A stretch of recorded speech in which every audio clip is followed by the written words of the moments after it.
A lot of isekai manga are the same nowadays. It's all just the blatant beta male MC gets strengthened, and then he gets reincarnated and he gets a harem, and then he goes out there into the world doing adventures, slaying demons with his harem, and that's really it. Well, in this isekai manga, the whole country of Japan gets summoned into another world, which means one thing and one thing only. All weebs worldwide will suffer because there will be no more anime. What this manga essentially is just Gate, but darker. Even though this manga could have easily just taken the Gate route and then had the opening scenes of just F4 Isekai Phantom shooting down dragons, tanks fighting knights and all this shit. But no, it didn't do that at all. Actually, yeah, it kind of did do that, but also it mixed in with a lot more politics and a lot more really dark and messed up stuff. Hey there guys, I just want to let you know that currently 92% of you are not subscribed to the channel. So please subscribe to the channel this year so we can finally reach 1,000 subscribers. And once we reach 1,000 subscribers, I will literally review the anime Kanajo x Kanajo x Kanajo. Anyways, back to the video. So firstly, I just want to say, I really don't like politics. Because my political views are all just this.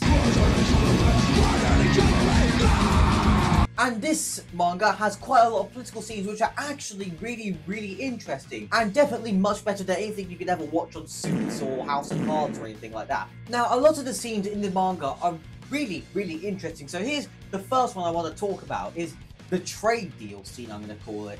During the scene when Japan is currently negotiating to get food from the... how the hell do you say that name? Quatio? They mention that the Quatio are able to provide 55 million tons of food to Japan, but they don't have the infrastructure in place to reliably be able to take it to Japan.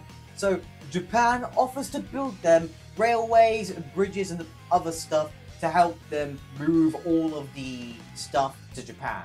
They also got the oil drilling rights within the area of that country. So the next thing I want to talk about this manga is the Japanese constitution and how it affects how Japan deals with war. Because Japan's history is a little bit, yeah, if you know, you know. And in the manga we find out the neighboring country to Quatsu is basically preparing to declare war on them by mobilizing troops to the border. And so the ambassador to Quatsu to Japan is like, please send troops. We need help. And then obviously the Japanese minister is quite hesitant because of, well, the Japanese laws and constitution around deploying the military. So here's a quick history lesson, just so you can get caught up. Okay, so Japan was forced to sign an unconditional surrender at the end of World War II, which saw their military being disbanded and Japan being occupied by the American troops and also some Commonwealth troops as well. But as time went on and the world got a little bit more heated with wars like, well, the Korean War happening, the JSDF was formed to basically just be a completely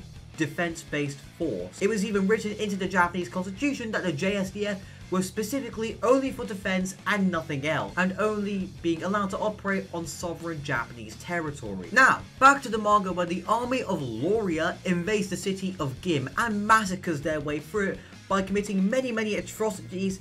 And after defeating the defenders of the area, which a lot of the manga I cannot show on YouTube because it's just really bad. Imagine just if you watched Rambo 2008, it was basically like some of the scenes in that, like, yeah. So now what Japan does is they condemn the actions of the army of Loria and declare them insurgents. Now this in actuality would be a lot of political mumble jumble, but thankfully the manga explains it to us in simple man language. By labeling the Kingdom of Loria as insurgents, they can send their JSDF in a non-belligerent manner and basically destroy them.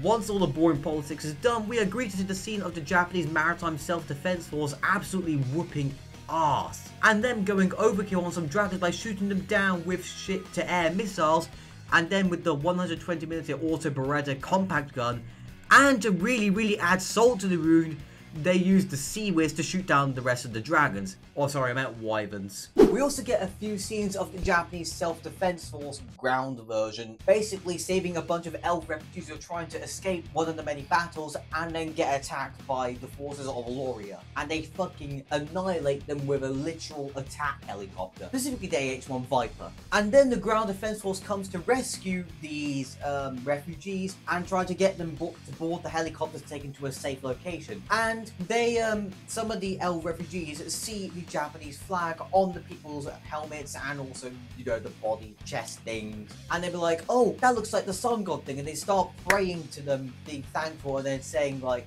we were not worthy of getting on the chariot. Meanwhile, the chariot's literally just a Chinook. I mean, yeah, the Chinook is cool, but like, it's not like a blessing from the Elder Gods or anything. And then a little bit later on, the Lorian army tries to do a Hail Mary and attack the city of Ejai.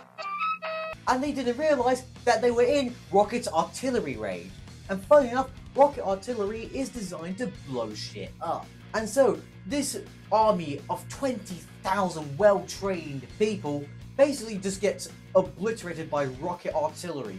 And then also, once the Wyvern squadrons come in to try and provide backup, they get absolutely shitted on by a couple of F-15Js, and then a Mitsubishi F2, which is basically just an F-16, comes and drops a bomb on some random dude. And keep in mind, all this is within the first 13 chapters of the manga. It probably even gets even more deeper, more action and more stuff. I mean, they were already talking about invading the capital of Lorio by the time when I was reading it.